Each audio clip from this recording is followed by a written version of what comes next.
तो चलिए इसे बनाते हैं। इसके लिए हमें देसी चूल्हे को सभी लोगों ने बहुत ज़्यादा पसंद किया है और सभी की डिमांड है कि मैं इसे बनाकर दिखाऊं। तो चलिए इसे बनाते हैं। इसके लिए हमें चिकनी मिट्टी का प्रयोग करना है और उसे एक दिन पहले हमें भिगो देना है। एक सीख से या किसी से भी आप अंदर के बर्नल का नाप ले सकते हैं। देसी चूल्हे को सभी लोगों ने बहुत ज़्यादा पसंद किया है और सभी की डिमांड है कि मैं इसे बनाकर दिखाऊं। तो चलिए इसे बनाते हैं। इसके लिए हमें चिकनी मिट्टी का प्रयोग करना है और उसे एक दिन पहले हमें भिगो देना है।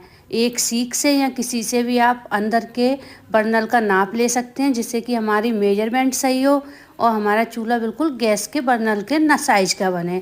तो इसके लिए आपको जैसे कि हम एक उपला बनाते हैं उसी तरीके का एक उपला बना लेना है और इस तरीके से सीख से उसका नाप लेना है।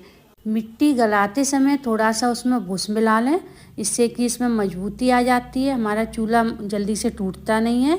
और जब हम इस उपले को बनाएं तो उपले के नीचे थोड़ा सा भूस या मिट्टी डाल लें, जिससे कि उपला जब सूख जाए तो उसे उठाने में आसानी होगी। एक पैन ले लें और पैन की सहायता से इसमें छोटे छोटे से होल कर लें। इस चूल्हे की बहुत ज़्यादा डिमांड थी, सब लोग मुझसे पी पूछ रहे थे, इसका लिंक पूछ रहे थे, लेकिन मेरे पास नहीं था तो मैं कैसे सबको बताऊं। तो आप सबकी डिमांड पे ही मैं इस चूल्हे को बना रही हूँ। अब हमें इसके बनाने हैं 4 पैर। तो पैर आप अपने हिसाब से छोटे या बड़े रख सकते हैं, जितनी भी आपको इसकी ऊंचाई चाहिए। तो इस तरीके से आप इसके पैर बना लें। 4 पैर भी आपको नाप के ही बनाने हैं और अंदर की साइड ही बनाने हैं। यदि आपने इसे बाहर की साइड बना दिया तो इसका मेजरमेंट सही नहीं बैठेगा आपके चूल्हे का और ये इस गैस पर फिक्स नहीं आएगा। और आपको मतलब पैर भी चारों बराबर के ही बनाने हैं, इस तरीके से उसका नाप लेना है, जिससे कि इस चूल्हे को बनाना तो बहुत ज़्यादा आसान है, कोई भी बना सकता है। लेकिन यदि आपने इसे मेजरमेंट के हिसाब से नहीं बनाया तो आपका चूल्हा छोटा या बड़ा हो सकता है, आपकी गैस पर फिक्स नहीं आएगा। और इसे मजबूत करने के लिए आप इस तरीके से इसे लगा दें। तो आप देख रहे हैं मैं किस तरीके से इस चूल्हे को बना रही हूँ। ऐसे ही आप लोग, यदि आपके यहाँ मिट्टी अवेलेबल है तो आप इसको बना सकते हैं आसानी से। इसे बनाने में कोई ज़्यादा टाइम नहीं लगता है, लेकिन सबसे बड़ी बात है कि इसे आप हमेशा नाप से ही बनाएं। आप नाप से बनाएंगे तभी आपका चूल्हा सही बन पाएगा। और इसे सूखने में कम से कम 2 से 3 दिन लगते हैं। इसे हमें 2 से 3 बार मतलब इसे गीला करना पड़ता है, फिर सुखाना पड़ता है। तो इसे बनाने में टाइम तो लगता ही है, सूखने में भी टाइम लगता है। लेकिन आप इस चूल्हे को ज़रूर बनाएं यदि आपके यहाँ मिट्टी अवेलेबल है तो। और यदि आपको मेरे ये पसंद आ रहा हो चूल्हा बनाने का तरीका और आपको ये चूल्हा पसंद आया हो तो प्लीज़ वीडियो को लाइक, शेयर और कमेंट ज़रूर करें। तो ये हमारा चूल्हा बन चुका है। अब मैं इसे ले जाती हूँ धूप में रखने, जिससे कि ये सूख जाए। इसे सूखने में 2 से 3 दिन लगेंगे। तो मैं 3 बार मैं इस चूल्हे की मैंने शूट किया है। हमारा चूल्हा सूख चुका है। तो इसके थोड़े थोड़े छेद ये मतलब बंद हो गए हैं, तो मैं एक सीख से इसे खोल लेती हूँ। मेरे बहुत से सब्सक्राइबर कह रहे थे कि मैं उन्हें बना कर दिखाऊँ और कुछ कह रहे थे कि मैं उन्हें बनाकर भेज दूँ। लेकिन मैं बना सकती हूँ, लेकिन भेजना पॉसिबल नहीं है, क्योंकि ये मिट्टी का बना हुआ है और पता चले कि मैं उन्हें भेज दूँ और ये बीच में ही टूट जाए। तो इसलिए मैं आप सबको बना कर दिखा रही हूँ। इसे आप अपने घर पर आसानी से बना सकते हैं। अब इसके बाद हम बनाएंगे इसकी साइडें। तो आपको ध्यान रखना है, साइडों को आपको कम से कम 4 इंच का बनाना है, जिससे कि जब हम इसमें कोयले रखें तो वो आसानी से अंदर आ जाएं।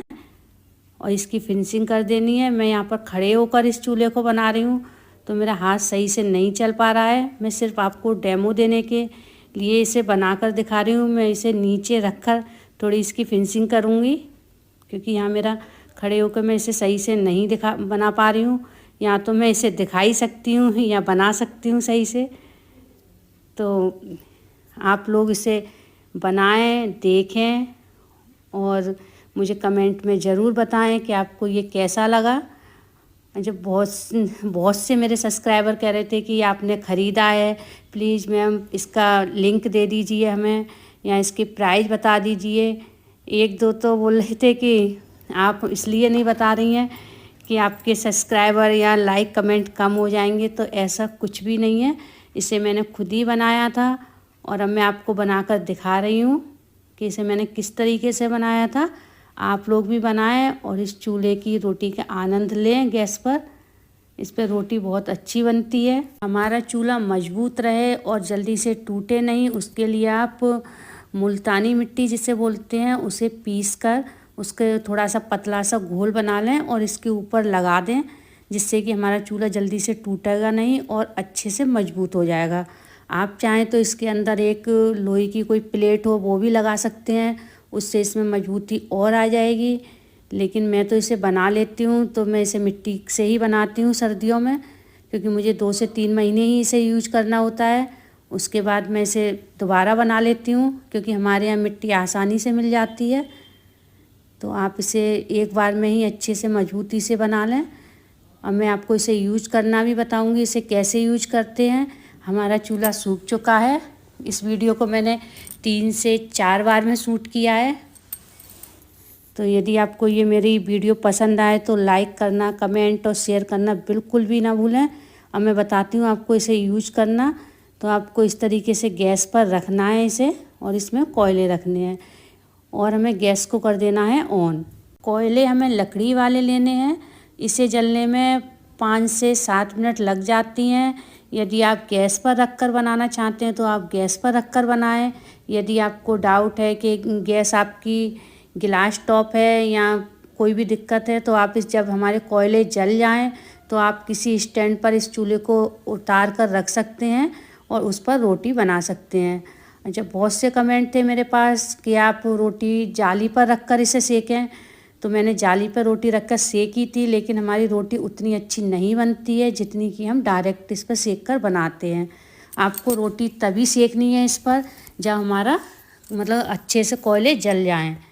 तो आपको कोयले जलने में 5 से 7 मिनट ही लगेंगी और आपके कोयले अच्छे से आसानी से जल जाएंगे। उसके बाद आप गैस को ऑफ़ कर दें और आसानी से इस रोटियों को बना सकते हैं। मैंने जाली पर रखकर रोटी बनाई थी, लेकिन मेरी रोटी इतनी अच्छी नहीं बनी थी, ना ही वो फूली थी, क्योंकि मेरे कोयले देखो इसमें सही से नहीं जले हैं अभी।